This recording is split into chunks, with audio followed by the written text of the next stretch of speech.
বোনেরা কমপ্লেইন করেছেন আমার চেহারা দেখা যাচ্ছে না। আমার চেহারা না দেখলেও হবে, আমার চেহারা দেখা জরুরি নয়, আমি কি ওয়াচ করছি দ্যাটস মোস্ট ইম্পর্টেন্ট, এটা সবচেয়ে জরুরি। কথা ঠিক আছে? ইভেন এই যে প্রজেক্টর নিয়ে কিন্তু অনেক রকম কথা বলা আমাদের মাঝে আছে। আমি একটা কথা আজকে না বলে পারছি না। আমাদের ওয়াচ শুনে দেখে যদি কারোর ভিতরে নফসের কোনো বাজে চিন্তা আসে, অ্যাট্রাকশন ফিল হয়, তাদের জন্য উচিত আমাদের চেহারা না দেখে অডিও ওয়াচ শোনা। আমি এটাকে আপনাদের সামনে ওপেনলি ডিক্লেয়ার দিচ্ছি। আমার ভিতরে কোনো হিংসা নাই, অহংকার নাই, ব্যক্তিত্ববোধের কোনো বড়াই আমার ভিতরে নাই। আমার কথা হচ্ছে, যদি আপনার আমাকে দেখে কোনো বাজে অ্যাট্রাকশন কাজ করে, আপনি আমার ফেস নয় অডিও শোনেন। যদি অডিও শুনেও কোনো মায়া আসক্তি কাজ করে, অডিও শোনাও যায়, বরং আপনি তাকে শুনবেন, তাকে দেখবেন, যাকে দেখলে আপনার আকর্ষণ কম, হেদায়েত আসে বেশি। ঠিক কিনা বলেন? প্রিয় বোন মায়েরা, আমি আপনাদের ক্ষমা চাচ্ছি, যতটুকু আছে মাইক্রোফোন কম আছে, খুব বেশি নেই। আপনারা একটু ধৈর্য করে যা ওয়াজ শোনা যায় অডিও তো ফোকাস করেন, চেহারা দিকে ফোকাস করবেন না। আল্লাহ আমাদেরকে বোঝার তৌফিক দিক, সকলেই পড়া আমিন। বিশ্বাস বড় দামি জিনিস, যে বিশ্বাস নিয়ে আজকালকার মেয়েরা যুবসে খুব খেলতেছে।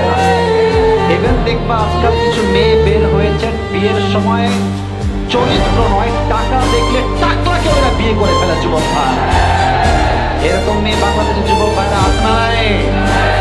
আমার মুরব্বী আব্বা যান, একটু আমার দিকে তাকান। আমি আপনাদের পায়ে হাত থেকে বলছি, আমার মুরব্বী আব্বা যান, মেয়েকে বিয়ে দেওয়ার সময় দেখবেন না যে কার কত বাড়ি, কার কত টাকা, কার কত বড় চাকরি। চাকরির আগে দেখবেন তার চরিত্র কত ভালো। এই দেশের মাটিতে হাজার হাজার মেয়ের বিয়ে হয়েছে কোটি টাকার সম্পত্তির মালিকের কাছে। কসম খোদার চরিত্র এত খারাপ, মেয়েটা একটা দিন শান্তির ঘুম ঘুমাতে পারে না। আর যেই বাবা বিয়ের সময় মেয়ের জন্য টাকাওয়ালা নয় চরিত্রবান যুবকের সন্ধান করেছে, আল্লাহকে সাক্ষী রেখে বলছি, তার মতো বিজয়ী বাবা আর দ্বিতীয় কেউ হতে পারে না।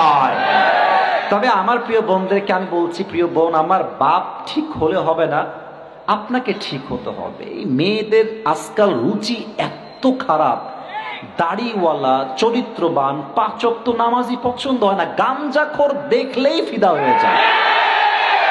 এই মেয়েগুলো আবেগে পড়ে বিয়ে করে, বিয়ের 2 মাস পরে এমন বাস খায় মাজার হাড্ডি সোজা হয়ে যায়। আমার বোন, আমি আপনাকে বড্ড শ্রদ্ধা করি, বড্ড ভালোবাসি। এখানে হাজার হাজার যুবকরা আসছে।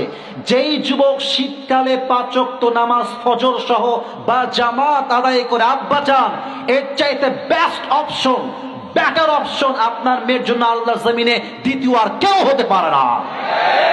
অতএব বিশ্বাস রাখতে হবে। বিশ্বাস থাকলে সম্পর্ক থাকে, বিশ্বাস নাই সম্পর্কও নাই। ঠিক কিনা বলেন? আচ্ছা, আমার চেহারার দিকে তাকান তো আব্বাজান, যুবক ভাইয়ারা। এই যে আমার মুখে এটা কি দেখেন তো সবাই, দেখা যাচ্ছে এবার এটা কি? আচ্ছা, আমাকে আব্বাজান তাকায় কম তো, আমাকে দেখে কি দাড়িতে খ্যাত লাগতেছে? এদিকে না শুনি, এদিকে শুনি না, আমাকে খ্যাত লাগতেছে? আনস্মার্ট লাগতেছে? আমার কথা দাড়ি রেখে যে আমাকে পছন্দ করবে সে আমার বউ হওয়ার যোগ্যতা রাখে, আর যে আমাকে নবীর সুন্নাহ দেখে পছন্দ করতে চায় না, কসম খোদা সে আমার বউ হওয়ার কোনো যোগ্যতা রাখে না। ছোট্ট একটা কথা হাদিসের মাঝখানে মনে পড়েই গেল, বলবো? বলেন সবাই, বলবো? একবার অনেক ক্ষুধার্ত, 3 দিন যাবৎ কিচ্ছু খায় না, দৌড় দিয়ে আসছে জঙ্গলে শিকার করার জন্য। তো বাঘের শিকার করার সিস্টেম হচ্ছে, এইদিকে তাকান, আমার ফিজিক্যাল মুভমেন্ট দেখেন, আমার চেহারা হাত দেখেন। প্রথমে বাঘের এই কানটা এমনি খাড়া হয়ে যায় শিকার করার আগে, এবং তাদের যেই পাঞ্চ লাইন অথবা এই যে নখ, এটা হচ্ছে এমনি তারা অ্যাক্টিভ করে ফেলে শিকার করার পূর্বে। তো বাঘ আসছে জঙ্গলে, দেখছে অনেকগুলো ভেড়ার পাল আসতেছে জঙ্গলের দিকে। তো বাঘ এম করেছে একটা ভেড়া শিকার করবে, এক লাফ দিয়ে যাবে, খপ করে ধরে আবার নিয়ে চলে আসবে। টার্গেট করেছে, এম রেডি, কান খাড়া, পজিশন একদম বরাবর। হঠাৎ দেখছে ভেড়ার পালে একটা বাঘ, আর ওই বাঘকে সব ভেড়া মিলে গুতাইতেছে, মানে ট্যাং ট্যাং ট্যাং করে গুতাইতেছে। বাঘের সব ক্ষুধা, আরে সব ক্ষুধা দূর, আরে আমার ভাতিজা এখানে কি করে। এবার এম করছে কোনো ভেড়াকে নয়, সোজা বাঘকে এক লাফ দিয়ে ধরে বাঘ কিনে সাইডে নিয়ে আসছে। আরে ভাতিজা, তুমি ভেড়ার পালে কি করো? বলছে, কে ভাতিজা? আমি তো ভ্যা। আমি কি? আমি ভ্যা। বলছে, তুই ভ্যা না, তুই বাঘের বাচ্চা, তুই ভ্যা না। বলছে, আমি ভ্যা। ঘটনা কি হয়েছে জানেন? এই বাঘের যে মালিক, ভেড়ার পালের যে মালিক, সে জঙ্গলে আসছে, দেখছে একটা ছোট্ট একটা বাচ্চা, বেড়ালের মতো বাঘের বাচ্চা জঙ্গলে আছে, তো নিয়ে চলে গেছে বাসায়। আর এই বাঘের বাচ্চা বড় হয়েছে ভেড়ার দুধ খেয়ে। এখন ভেড়ার মাঝে থেকে থেকে সেও ভেড়ার মতো হয়ে গেছে। এখন বাঘ বলে, তুই ভ্যা না, তুই বাঘের বাচ্চা। ও বিশ্বাসই করে না। কি করা যায়? নিয়ে গেছে পুকুরের কাছে। হ্যাঁ, এদিকে পুকুরের কাছে দাঁড়াইছে। বলছে, দেখা তো পানির দিকে তাক, তো পানির দিকে তাকা, দেখ তোর চেহারা আমার চেহারা কি মিল আছে? বলছে, তাই তো, আপনার চেহারা আমার চেহারা তো এক দেখা যাচ্ছে। দেখ তোর নখ, দেখ তোর নখ আমার নখ মিল আছে। বলছে, তাই তো, মিল আছে তো। বলছে, দেখ আমার দাড়ি, তোর কি দাড়ি আছে? দেখ দেখ, চেক কর। বলছে, হ্যাঁ, আমার তো দাড়িও আছে। বলছে, দেখ তোর নাক আমার নাক সেম কিনা? বলছে, তাই তো, সবই তো ঠিকঠাক। এবার ওই বাঘ বলছে, বেড়া, তুই কোনো ভেড়ার বাচ্চা নস, তুই বাঘের বাচ্চা। একটা হুঙ্কার দে, সমস্ত ভেড়ার পাল ভাগতে বাধ্য হবে যুবক ভাড়ারা। আজ আমি জয়পুরের মাঝে সবাইকে এক বাক্যে বাঘের মতো বলছি, মুসলমানদের সন্তান ছাগলের বাচ্চা নয়, ভেড়ার বাচ্চা নয়, এরা খালিদ বিন ওয়ালিদের সন্তান। এরা যখন হুঙ্কার দিবে, কাফের মসনদ ভেঙে চুরে চূর্ণ বিচূর্ণ হয়ে যাবে। সেই তাকবীর দিবেন বাঘের মতো, লিল্লাহি তাকবীর।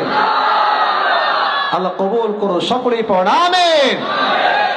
হুমুল মুফলিহুন, but the messenger and those who believed him and fought with their lives and wealth, وَأُولَٰئِكَ لَهُمُ الْخَيْرَاتُ, it is those who will have the good things.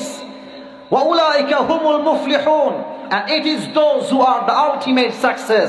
আল্লাহ তাআলা বলছেন, যারা নবীকে বিশ্বাস করেছে, নবীর উপর ঈমান এনেছে এবং জিহাদ করেছে জীবন দিয়ে, অর্থ দিয়ে, তাদের জন্য রয়েছে সমস্ত কল্যাণ এবং তারাই হচ্ছে জান্নাতি মানুষ, অর্থাৎ সাহাবায়ে কেরাম। সুবহানাল্লাহ, সবাই পড়তে পারলেন না? এটা হচ্ছে কোরআনের আয়াত। এবার আসেন হাদিস। আল্লাহর হাবিব বলেছেন, এটাই হাদিস। হাদিসটা বলে আমি আলোচনার ভিতরে ঢুকে যেতে চাই। আমার মায়েরা, বোনেরা কমপ্লেইন করেছেন, আমার চেহারা দেখা যাচ্ছে না। আমার চেহারা না দেখলেও হবে, আমার চেহারা দেখা জরুরি নয়, আমি কি ওয়াচ করছি দ্যাটস মোস্ট ইম্পর্টেন্ট, এটা সবচেয়ে জরুরি। কথা ঠিক আছে? ইভেন এই যে প্রজেক্টর নিয়ে কিন্তু অনেক রকম কথা বলা আমাদের মাঝে আছে। আমি একটা কথা আজকে না বলে পারছি না। আমাদের ওয়াজ শুনে দেখে যদি কারো ভেতরে নফসের কোনো বাজে চিন্তা আসে, কোনো অ্যাট্রাকশন ফিল হয়, তাদের জন্য উচিত আমাদের চেহারা না দেখে অডিও ওয়াজ শোনা। আমি এটাকে আপনাদের সামনে ওপেনলি ডিক্লেয়ার দিচ্ছি। আমার ভিতরে কোনো হিংসা নাই, অহংকার নাই, ব্যক্তিত্ববোধের কোনো বড়াই আমার ভিতরে নাই। আমার কথা হচ্ছে, যদি আপনার আমাকে দেখে কোনো বাজে অ্যাট্রাকশন কাজ করে, আপনি আমার ফেস নয় অডিও শোনেন। যদি অডিও শুনেও কোনো মায়া আসক্তি কাজ করে, অডিও শোনাও জায়েজ নেই, বরং আপনি তাকে শুনবেন, তাকে দেখবেন, যাকে দেখলে আপনার আকর্ষণ কম, হেদায়াত আসে বেশি। ঠিক কিনা বলেন? প্রিয় বোন মায়েরা, আমি আপনার কাছে ক্ষমা চাচ্ছি, যতটুকু আছে মাইক্রোফোন কম আছে, খুব বেশি নেই। আপনারা একটু ধৈর্য ধারণ করে যা ওয়াজ শোনা যায় অডিও তো ফোকাস করেন, চেহারা দিকে ফোকাস করবেন না। আল্লাহ আমাদেরকে বোঝার তৌফিক দিক। সকলেই পড়েন আমিন। আকরিমু আসহাবি ফাইন্নাহুম খিয়ারুকুম। আল্লাহর হাবিব বলেছেন, রেসপেক্ট মাই কম্প্যানিয়ন, তোমরা আমার সাহাবায়ে কেরামকে সম্মান করো। ফাইন্নাহুম খিয়ারুকুম, because they are the best of you, তারা তোমাদের মাঝে সবচেয়ে সেরা। তারপরে তারা যা তারপরে আসছে, তারপরে তারা যা তারপরে আসছে। সুম্মা ইয়াযহারুল কাযিব, তারপরে মিথ্যা প্রকাশিত হবে। অতএব এর দ্বারা বোঝা যায়, নবীর পরে সবচেয়ে স্ট্যাটাস বেশি, সবচেয়ে সম্মান বেশি, তারাই হচ্ছে সাহাবায়ে কেরাম। সুবহানাল্লাহ পড়েন। এবার একটা প্রশ্ন করছি, সবাইকে উত্তর দিবেন, যদি জানেন বলবেন, না হয় কোনো কথা নাই, ওয়াজ শুরু হচ্ছে এখন থেকে। আবু বকর রাদিয়াল্লাহু তাআলা আনহুর নাম শুধুমাত্র আবু বকর নয়, একটা লকব বা উপাধি আছে। কে বলতে পারে? Right answer. আমি সবার থেকে শুনতে চাই, আবু বকরের একটা উপাধি, তার নাম কি? সিদ্দিক মানে কি? কে বলতে পারে? সত্যবাদী বললেই এটার ব্যাখ্যা এনাফ হবে না, যথেষ্ট হবে না, এটা ব্যাখ্যা আছে। সিদ্দিক হচ্ছে সে, আগে বোঝেন, তারপরে আমার থেকে বুঝে নেন। সিদ্দিক মানে হচ্ছে সেই ব্যক্তি যে সত্য গ্রহণে, সত্য প্রকাশে কোনো আপোষ করে না, তার নামই হচ্ছে সিদ্দিক। ঠিক কিনা বলেন? এই দেশে বড্ড অভাব আছে। আমরা সত্য কথা বলতে জেলকে ভয় পাই, হক কথা বলতে আমরা জুলুমকে ভয় পাই। বাট আবু বকর এমন একজন সাহাবী, সমস্ত কাফেরদের সামনে ইসলামের কথা বলতে তার চুল পরিমাণ কাঁপতো না। ঠিক কিনা বলেন? সিদ্দিক উপাধি কেন হয়েছে এর পিছনে লম্বা একটা হাদিস আছে, ঘটনা বলছি, মনোযোগ দেন সবাই আমার ওয়াজের দিকে। সবাই একটা কাশি দেন তো দেখি, সবাই একটা তাকবীর দেন তো দেখি, লিল্লাহি তাকবীর। আবু জেহেলের নাম শুনছেন আপনারা সবাই? একবার আসছে নবীর কাছে, নবীজি মসজিদে হারামে বসে আছে, এসে বলছে, নবীজি আচ্ছা মুহাম্মদ, তোমার কাছে কি নতুন কোনো সংবাদ আজকে আছে, নতুন কোনো খবর? বলছে অবশ্যই আছে। বলছে কি আছে বলো দেখি। বলছে আজ শেষ রাতে 12টার পরে আমার কাছে জিব্রাইল আসলো, এসে বলল, আসুন ইয়া রাসূলুল্লাহ, আপনাকে আজকে ভ্রমণে নিয়ে যাব। প্রথমে আমি গেলাম বাইতুল মাকদাস ফিলিস্তিনে, ওখানে গিয়ে 2 রাকাত নামাজ পড়লাম। 2 রাকাত নামাজ পড়ে আমি গেলাম আরশে আজিমে, আল্লাহর সঙ্গে সাক্ষাৎ করলাম, জান্নাত দেখলাম, জাহান্নাম দেখলাম। এবং ঠিক ফজরের নামাজের পূর্বে দুনিয়ায় আসলাম এবং সাহাবা একরামদেরকে নিয়ে ফজরের নামাজটা বা জামাত আমি ইমাম হয়ে আদায় করলাম। এদিকে তো সুবহানাল্লাহ নাই কারো, নাকি পড়ে না সবাই সুবহানাল্লাহ? বলছে আয় হায়, কি কয়, এতদিন যা বলেছে তা তো মানা যায়, বাট এখন যা বলে তা তো মানাই যায় না, অসম্ভব বের হয়ে আসছে। তাই বলছে মুহাম্মদ, তুমি আমাকে যা যা বললা, এটাকে আমি মানুষের মাঝে এভাবে বলতে পারবো যা যা তুমি আমাকে বলেছো? বলছো অবশ্যই বলবা, কোনো সমস্যা নাই, যা শুনেছ তাই বলবা। এবার আবু বকর ওই দিক থেকে আসছে নবীর কাছে, এবার আবু জেহেলও বের হয়েছে নবীর কাছ থেকে, রাস্তায় দুজনে দেখা হয়ে গিয়েছে। এবার আবু জেহেল বলছে, ইয়া আবু বকর তাআল, এদিকে আসো আবু বকর, একটা কথা আছে তোমার সাথে। বলছে কি কথা, আমাকে বলো। বলছে আচ্ছা আমাকে বলো তো, আমার কথা বুঝতে কোনো সমস্যা হচ্ছে না তো আপনাদের যুবক ভাইরা, মুরব্বীরা? সাউন্ডটা বাড়ায় দাও। আজকে ওয়াজ হবে, শেষ পর্যন্ত হবে, যদি কেউ ওয়াজের মাঝখানে উঠে যায় ও লুঙ্গি টাইনা ধরে বসায় দেওয়া লাগবে যুবক ভাইরা। ঠিক কিনা বলো? পুরো বছরে একটা দিন মাহফিল, কোন যুবক উঠলে আমাকে দেখায় দিবেন, ওকে বসায় দেওয়ার দায়িত্ব আমাদের সবার, দোয়া করে আমরা বাসায় যাব। ঠিক কিনা বলো? সাউন্ড বাড়ায় দাও, আমি যেন মনোযোগ দিয়ে ওয়াজটা করতে পারি। তো দেখা হচ্ছে আবু জেহেলের সঙ্গে আবু বকরের দেখা। আবু জেহেল বলছে আচ্ছা আবু বকর, একটা প্রশ্ন করছে, আমাকে বলো তো উত্তরটা কি হবে। বলছে বলো কি কথা। বলছে আচ্ছা কেউ যদি মক্কার থেকে বাইতুল মাকদাস যেতে চায়, তার সময়টা কত লাগবে, কতদিন সময় সে যাবে? আবু বকর বলছে অ্যাটলিস্ট 2 মাস তো লাগবে। জয়পুরহাটের ভাইরা কয় মাস লাগবে? 2 মাস। বলছে তাই সত্য, তুমি একমত তো? বলছে হ্যাঁ একদম একমত, অ্যাটলিস্ট 2 মাস লাগবে। বলছে আচ্ছা কেউ যদি তোমাকে বলে যে আমি মক্কার থেকে বাইতুল মাকদাস গিয়েছি জাস্ট 2 মাসের, এই জাস্ট 1 রাতের ভেতরে, ডু ইউ বিলিভ দ্যাট? তোমার কি বিশ্বাস হয়? তুমি কি বিশ্বাস করো? বলছে definitely no, the answer is definitely no, আমি বিশ্বাস করি না।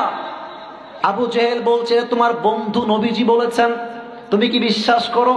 আবু বকর সঙ্গে সঙ্গে সুর চেঞ্জ, বলছে যদি আমার নবী বলে থাকে লা ইন কানা ক্বালা যালিক লাসাদাক, আমার নবী যদি এই কথা বলে থাকেন তিনি নিঃসন্দেহে সত্যই বলেছেন।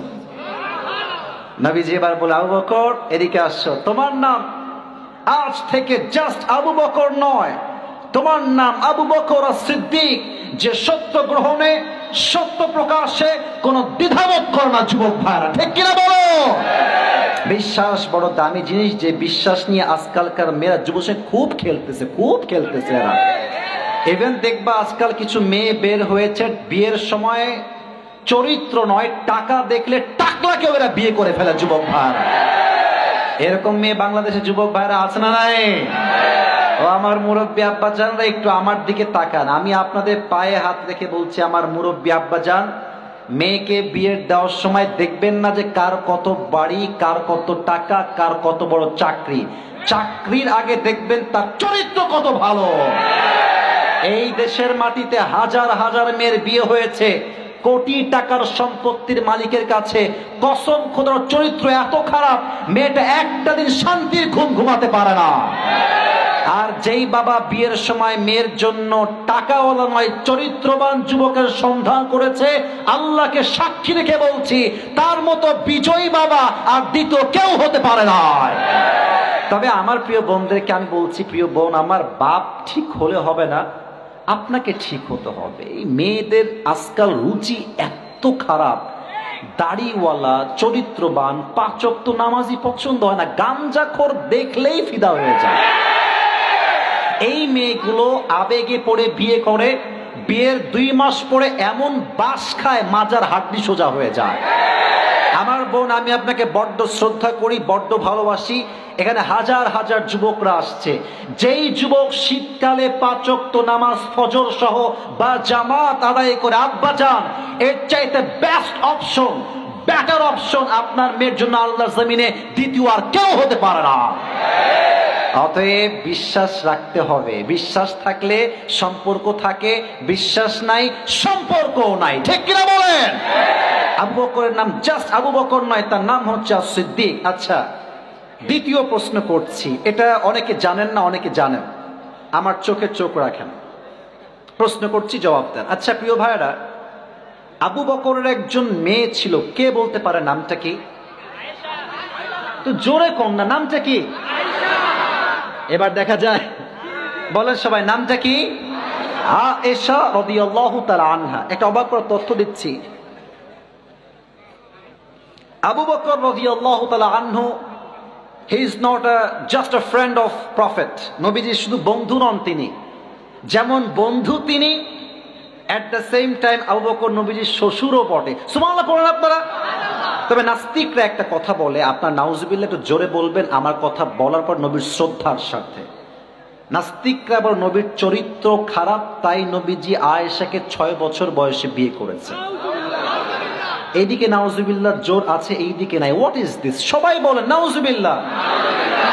আমি স্পষ্ট ভাষায় বলছি, জয়পুরহাটের ভাইয়ারা, নবীর মতো চরিত্রবান যুবক আল্লাহর জমিনে দ্বিতীয় আর কেউ হতে পারে না। আচ্ছা, আমার চেহারার দিকে তাকান তো আব্বাজান, যুবক ভাইয়ারা, এই যে আমার মুখে এটা কি দেখেন তো সবাই, দেখা যাচ্ছে এবার, এটা কি? আচ্ছা, আমাকে আব্বাজান তাকায় কোন তো, আমাকে দেখে কি দাড়িতে খ্যাত লাগতেছে? এদিকে না শুনি, এদিকে শুনি না, আমাকে খ্যাত লাগতেছে? আনস্মার্ট লাগতেছে? আমার কথা দাড়ি রেখে যে আমাকে পছন্দ করবে সে আমার বউ হওয়ার যোগ্যতা রাখে, আর যে আমাকে নবীর সুন্নাহ দেখে পছন্দ করতে চায় না, কসম খোদা সে আমার বউ হওয়ার কোনো যোগ্যতা রাখে না। দেখেন, আমি আপনাকে হাদিসগুলো বোঝাই। আম্মা জান আয়েশার বয়স মাত্র 6, বিয়ে হয়েছে 9 বছর বয়সে, বিয়ে করে বাসায় তুলেছে। যেদিন বাসর রাত, ও বিয়ের একটা বাসর রাত আছে না রে ভাই? এই যে লজ্জায় মুখ লাল হয়ে গেছে। আরে ভাই, বাসর রাত আছে না বিয়ের রাতে রে ভাই? আছে না ভাই?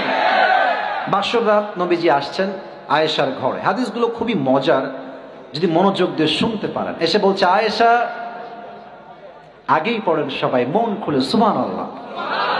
ওরে ভাই, একটু মন খুলে কর না সুবহানাল্লাহ। একবার সুবহানাল্লাহ কইলে জান্নাতে একটা গাছের মালিক হয়ে যাবেন আপনি। এই যে একটা গাছের মালিক হয়ে গেলেন, আবার পড়েন সুবহানাল্লাহ, আর একবার কোন সুবহানাল্লাহ। এসে বলছে, আয়েশা, একটা কথা বলছি শোনো। আয়েশা, তোমাকে আমি আজকে প্রথম দেখছি না, তোমাকে আমি এর আগেও দেখেছি। আয়েশা বলছি, ইয়া রাসূলুল্লাহ, আগে দেখেছেন? আমি তো আজকে ফার্স্ট টাইম আপনার সামনে আসলাম। নবীজি বলছে, তোমাকে আমি আগে বাস্তবিক জীবনে দেখি নাই, আল্লাহ তাআলা স্বপ্নের মাধ্যমে তোমার এই রূপবতী চেহারা আমাকে দেখিয়ে দিয়েছে আগের থেকে। কেমনে দেখেছেন আমাকে একটু বলেন? বলছে, আমি একদিন ঘুমিয়েছিলাম, ঠিক তাহাজ্জুদের সময় জিবরাইল আসলেন, ঘুমের মাঝে, স্বপ্নের মাঝে। দেখলাম জিবরাইল ওই দূরে দাঁড়িয়ে আছে, আমি গেলাম জিবরাইলের কাছে। তো গিয়ে দেখলাম যে তার ঠিক ডান দিকে একজন মেয়ে বসে আছে, লাল রেশমি রুমালের চাদর দিয়ে তার পুরো চেহারাটা ঢাকা, ঘোমটা দিয়ে ঢাকা। আমি বললাম, ইয়া জিবরাইল, মান হাদিহিল মারআ, এই মেয়েটা আসলে কে? আয়েশার ব্যাপারে জিবরাইল বলছে, নবী আপনি খুলেন, দেখেন এই মেয়েটা আসলে কে। যখন তিনি চেহারার নেকাবটা বা এই যে ঘোমটা তুলেছেন, চাঁদের মতো একটা সুন্দর চেহারা নবীর সামনে ভেসে উঠেছে। নবীজি বলছেন কে? বলছে হাদিহি আয়েশা বিনতু আবি বকর রাদিয়াল্লাহু তাআলা আন। এটা আবু বকর একজন সুযোগ্য কন্যা আয়েশা। সুবহানাল্লাহ। নবীজি বলছেন জিবরাইল, আল্লাহ আসলে কি চায় আমার সামনে? এই মেয়ের চেহারা কেন আসলো? আমাকে আগে ব্যাখ্যা দেন। জিবরাইল ডাক দিয়ে বলছেন, ইয়া রাসূলুল্লাহ, ইয়া হাবিবাল্লাহ, আল্লাহ তাআলা চান আপনি তাকে আপনার বউ হিসেবে কবুল করে নেন। কোন সুবহানাল্লাহ। বলছে তাই নাকি? এই স্বপ্ন দেখেই ঘুম ভেঙে গেছে। ওরে ভাই, বিয়ের স্বপ্ন দেখলেও ভাল লাগে, বিয়ে করলেও ভাল লাগে। আরে কথা কোন ঠিক কিনা রে ভাই? নবীজি এখন এ ভেজাল আছে এখানে, কিছু কথার ব্যাখ্যা জানতে হবে। হুজুর আমার, মনে করেন আমার বন্ধু, উনি আমার সিনিয়র বাবার বয়সে, আমি জানি, I know that very well, but you know just you have to consider him as a friend. আমার বন্ধু উনি, ওনার বয়স হবে মনে করেন যে অন অ্যান অ্যাভারেজ 40, আমার বয়স on an average 35। For an example, আমার বয়স 35 আসলে না। তা আমি বললাম যে বন্ধু, আমার বন্ধু, আমার হুজুর না, আমার বাপ না, আমার বন্ধু, যে বন্ধু তোমার মেয়েটা আমার পছন্দ, আমাকে বিয়ে দাও। বলো তোর মতো বুইড়া খাটার সঙ্গে আমি বিয়ে দেবো কেন রে? তুই তো বুইড়া রে। কথা কি বোঝা যায় যুবক ভাইরা? বলো বলো বলো।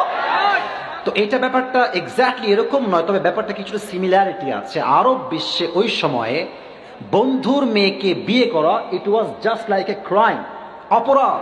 বন্ধুর মেয়েকে বিয়ে অন্যায় মনে করা হতো। বাট নবীজি সাহস পাচ্ছে না যে আমি কেমনে প্রস্তাব দিব। চাচিকে পাঠিয়েছে। চাচি এসে বলছে, আবু বকর এদিকে আসো। সালাম কালাম দিয়ে কথাবার্তা বলে বলছে, এটা কথা বলো, মাইন্ড করবো না তো? বলছে বলেন, কি বলবেন? তোমার মেয়ের জন্য একটা উত্তম পাত্রের সন্ধান আমার কাছে আছে, তুমি যদি চাও আমি তার নামটা বলবো। বললো মাসমু। মাসমু, তার নাম কি বলেন আমাকে। বলছে ইসমুহু মুহাম্মদ সাল্লাল্লাহু আলাইহি ওয়াসাল্লাম। আবু বকর বলছে, কি বললেন এটা আপনি? হি ইজ মাই ফ্রেন্ড, হুয়া হাবিবি, বন্ধু আমার, বন্ধুর সঙ্গে আমার বিয়ে আমি কেমনে দেই? অ্যাট দ্য সেম টাইম তিনি চিন্তা করছেন মানে মনে মনে যে আয় হায়, নবীর সঙ্গে যদি বিয়ে নাই দিই, তার মতো চরিত্রবান যুবক এই তোল্লাটা দ্বিতীয়টা কেউ নাই, পৃথিবীতেই কেউ নাই। সুবহানাল্লাহ পড়ুন আপনারা সবাই। এখন চিন্তা করছে বিয়ে দিব কি দিব না, দিব কি দিব না, দিব কি দিব না। বাট আল্লাহ তাআলার সিদ্ধান্ত। সঙ্গে সঙ্গে আবু বকর বললেন, আমি ইয়েস, আমার মেয়ের বিয়ে যদি কারো সঙ্গে হয় আমার বন্ধু মুহাম্মদের সঙ্গে হবে। সুবহানাল্লাহ। বিয়ের ডিল ডান, বিয়ে হয়ে গেল। এখন নাস্তিকরা কি বলে? এটা কিন্তু যুবক ভাইয়েরা একদম কান খাড়া করো, মুরব্বী আব্বা যান কানটাকে খাড়া করো। নাস্তিকরা বলে নবীর চরিত্র খারাপ, তাই তিনি বাল্য বিবাহ করেছেন। আপনারা কি একমত? ইয়েস নাকি নো? নবীর চরিত্র হচ্ছে সবচাইতে পবিত্র চরিত্র, ঠিক কি বলেন? যদি টুপিটা পেতে চান, এখন 3টা কারণ বলছি, একদম মেমোরাইজ করে নেন, মুখস্থ করে নেন। 1 নাম্বার কারণ, হুজুর হচ্ছেন আমার জাস্ট হুজুর বা বন্ধু, এটা একটা সম্পর্ক। আর একটা হচ্ছে আত্মীয়তার বন্ধন। আমরা গ্রামের মানুষ, আমিও গ্রামের ছেলে। আচ্ছা, বন্ধু বন্ধুর সম্পর্ক, কল দিলেও দিলাম, না দিলে না দিলাম। বন্ধু 1 মাস পরে কি রে, খোঁজ খবর যে নিস না রে, বন্ধু কাজে ব্যস্ত রে, ডিফারেন্ট রিলেশনশিপ। বাট বন্ধুর কাছে আমার মেয়ে আছে, আমি এখন না চাইলেও প্রত্যেক সপ্তাহে না হোক প্রত্যেক মাসে একবার হলেও ফোন কল করবই করব। কথা কি বোঝা যায় কিনা বলেন? তাহলে একে তো বন্ধু আল্লাহ চাচ্ছেন এরা দুইজন একসঙ্গে রক্তের সম্পর্কে জড়ায় গেলে আল্লাহর দ্বীনটা আরো সামনের দিকে এগিয়ে যাবে। এই জন্য আল্লাহ তাআলা ফয়সালা করেছেন আয়েশার সঙ্গে নবীজির বিয়ে হবে। ফার্স্ট রিজন, প্রথম কারণ। 2, এটা আরো ইন্টারেস্টিং কারণ। 2 নাম্বার কারণ হচ্ছে বড় অবাক করা বিষয়। আল্লাহর হাবিব সাল্লাল্লাহু আলাইহি ওয়াসাল্লামের যিনি স্ত্রী আম্মা জান আয়েশা, উনি এমন একজন নারী যার মেধা, যার প্রজ্ঞা, যার জ্ঞান এত বেশি, পুরো ইসলামিক ইতিহাসে সবচাইতে মেধা যেই নারীর বেশি ছিল তার নাম আম্মা জান আয়েশা। সুবহানাল্লাহ পড়েন।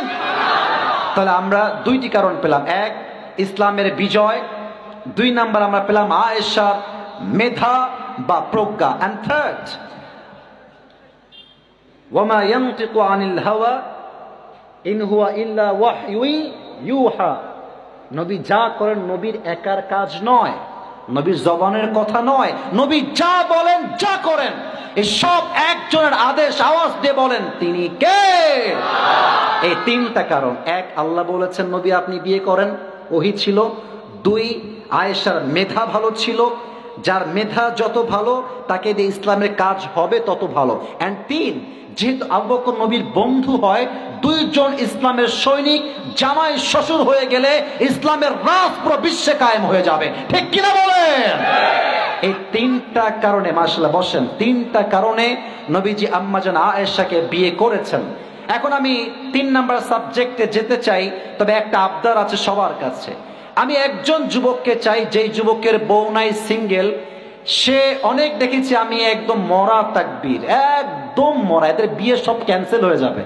তোমাদের মাঝে একজন যুবককে চাই যে সিঙ্গেল, দাঁড়িয়ে 3 বার নয়, জাস্ট একবার নারায়ে তাকবীর বা লিল্লাহি তাকবীর বলবা বাঘের বাচ্চার মতো। কে আছো? দাও।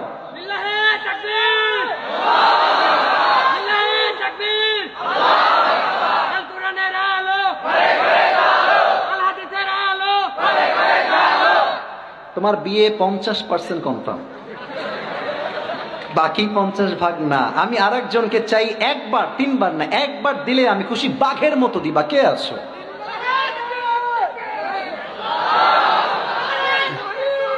আচ্ছা থামেন, তুমি এদিকে আসো, এদিকে আসো, এদিকে আসো, এখানে আসো তো, এদিকে আসো।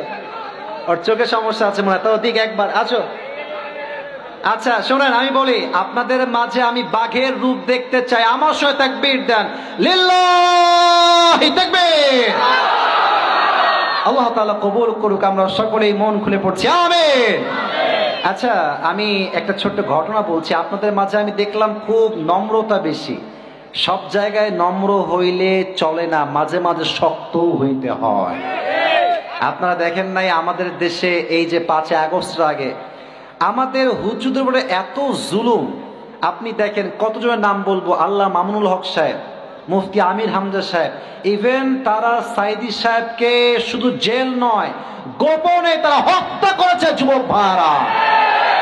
এটা আমরা গোপন তথ্যেই জানতে পেরেছি। তবে আমাদের কথা একটা, এখন এই বিড়ালের বাচ্চার মতো নয়, সিংহের মতো গর্জন দিয়ে সামনে আমাদেরকে বাড়তে হবে। ঠিক কিনা বলো? ছোট্ট একটা কথা হাদিসের মাঝখানে মনে পড়েই গেল, বলবো? বলেন সবাই, বলবো? একবার অনেক ক্ষুধার্ত, 3 দিন যাবৎ কিচ্ছু খায় না, দৌড় দিয়ে আসছে জঙ্গলে শিকার করার জন্য। তো বাঘের শিকার করার সিস্টেম হচ্ছে, এইদিকে তাকান, আমার ফিজিক্যাল মুভমেন্ট দেখেন, আমার চেহারা, হাত দেখেন। প্রথমে বাঘের এই কানটা এমনি খাড়া হয়ে যায় শিকার করার আগে, এবং তাদের যেই পাঞ্চ লাইন অথবা এই যে নখ, এটা হচ্ছে এমনি তারা অ্যাক্টিভ করে ফেলে শিকার করার পূর্বে। তো বাঘ আসছে জঙ্গলে, চেয়ে অনেকগুলো ভেড়ার পাল আসতেছে জঙ্গলের দিকে। তো বাঘ এম করেছে, একটা ভেড়া শিকার করবে, এক লাফ দিয়ে যাবে, খপ করে ধরে আবার নিয়ে চলে আসবে। টার্গেট করেছে, এম রেডি, কান খাড়া, পজিশন একদম বরাবর। হঠাৎ দেখছে ভেড়ার পালে একটা বাঘ, আর ওই বাঘকে সব ভেড়া মিলে গুতাইতেছে, মানে ট্যাং ট্যাং ট্যাং করে গুতাইতেছে। বাঘের সব ক্ষুধা, আরে সব ক্ষুধা দূর, আরে আমার ভাতিজা এখানে কি করে। এবার এম করছে কোনো ভেড়াকে নয়, সোজা বাঘকে এক লাফ দিয়ে ধরে বাঘকে নিয়ে সাইডে নিয়ে আসছে। আরে ভাতিজা, তুমি ভেড়ার পালে কি করো? বলছে, কে ভাতিজা? আমি তো ভ্যা। আমি কি? আমি ভ্যা। বলছে, তুই ভ্যা না, তুই বাঘের বাচ্চা, তুই ভ্যা না। বলছে, আমি ভ্যা। ঘটনা কি হয়েছে জানেন? এই বাঘের যে মালিক, ভেড়ার পালের যে মালিক, সে জঙ্গলে আসছে, দেখছে একটা ছোট্ট একটা বাচ্চা, বেড়ালের মতো বাঘের বাচ্চা জঙ্গলে আছে, তো নিয়ে চলে গেছে বাসায়। আর এই বাঘের বাচ্চা বড় হয়েছে ভেড়ার দুধ খেয়ে, এখন ভেড়ার মাঝে থেকে থেকে সেও ভেড়ার মতো হয়ে গেছে। এখন বাঘ বলে, তুই ভ্যা না, তুই বাঘের বাচ্চাও বিশ্বাসই করে না। কি করা যায়? নিয়ে গেছে পুকুরের কাছে। হ্যাঁ, এদিকে পুকুরের কাছে দাঁড়াইছে, বলছে, দেখা তো পানির দিকে তাক, পানির দিকে তাকা, দেখ তোর চেহারা আমার চেহারা কি মিল আছে? বলছে, তাই তো, আপনার চেহারা আমার চেহারা তো এক দেখা যাচ্ছে। দেখ তোর নখ, দেখ তোর নখ আমার নখ মিল আছে। বলছে, তাই তো, মিল আছে তো। বলছে, দেখ আমার দাড়ি, তোর কি দাড়ি আছে? দেখ দেখ চেক কর। বলছে, হ্যাঁ আমার তো দাড়িও আছে। বলছে, দেখ তোর নাক আমার নাক সেম কিনা। বলছে, তাই তো, সবই তো ঠিকঠাক। এবার ওই বাঘ বলছে, বেড়া তুই কোনো ভেড়ার বাচ্চা নস, তুই বাঘের বাচ্চা। একটা একটা হুঙ্কার দে, সমস্ত ভেড়াপাল ভাগতে বাধ্য হবে যুবক ভাড়ারা। আজ আমি জয়পুরের মাঝে সবাইকে এক বাক্যে বাঘের মতো বলছি, মুসলমানদের সন্তান ছাগলের বাচ্চা নয়, ভেড়ার বাচ্চা নয়, এরা খালিদ বিন ওয়ালিদের সন্তান। এরা যখন হুঙ্কার দিবে কাফের মসনদ ভেঙে চুরে চূর্ণ বিচূর্ণ হয়ে যাবে। সেই তাকবীর দিবেন বাঘের মতো, লিল্লাহি তাকবীর। আল্লাহ কবুল করো, সকলেই পড়েন আমিন। এবার বলেন তো সবাই, নবীজির হিজরতের সাথী কে ছিল? আচ্ছা আস্তে কেন আবার বলেন সবাই, নাম কি? রাদিয়াল্লাহু তাআলা আনহু। যখন ইসলাম চতুর্পাশে ছড়িয়ে গেছে, সব কাফেররা আস্তে আস্তে কালেমা পড়ে মুসলমান হচ্ছে, the people of kafir, they were getting very frustrated about this rapid growth. তারা বলছে, stop the last messenger, নবীকে থামাও, একে হত্যা না করলে পুরো দিন ইসলাম বিজয় হয়ে যাবে। তারা প্ল্যান করলো নবীকে হত্যা করার। বাট কথায় আছে না, রাখে আল্লাহ মারে কে? মারে আল্লাহ। আরে যাকে আল্লাহ বাঁচাইতে চায় তার কেউ চুল পরিমাণ কোনো ক্ষতি করতে পারে না, ঠিক কিনা বলো? আল্লাহ তাআলা নবীর কাছে ওহী পাঠালেন, ইয়া রাসূলুল্লাহ, ইয়া হাবিবাল্লাহ, আপনি বাসার থেকে বের হয়ে যান, কাফেররা আপনার বাসা ঘেরাও করে ফেলেছে আপনাকে হত্যা করবার জন্য। নবীজি বাসা থেকে যখন বের হয়েছেন, মাশাআল্লাহ লোক আরো আসতেছে, ভাই বসেন বসেন, ওয়েলকাম ওয়েলকাম, বসেন। লোক যাও বাদ দিয়ে আরো আসতেছে, বলেন সবাই মারহাবা। তো আল্লাহ তাআলা বলেন, নবী আপনি বের হয়ে যান। সব কাফেররা বাহিরে। এই যে মুরব্বীরা আমার দিকে তারা একটা আমল শিখাচ্ছি, বিপদে পড়লে সূরা ইয়াসিন পড়বেন, শত্রুদের চোখকে আল্লাহ নিজেই অন্ধ করে দিবে। সুবহানাল্লাহ।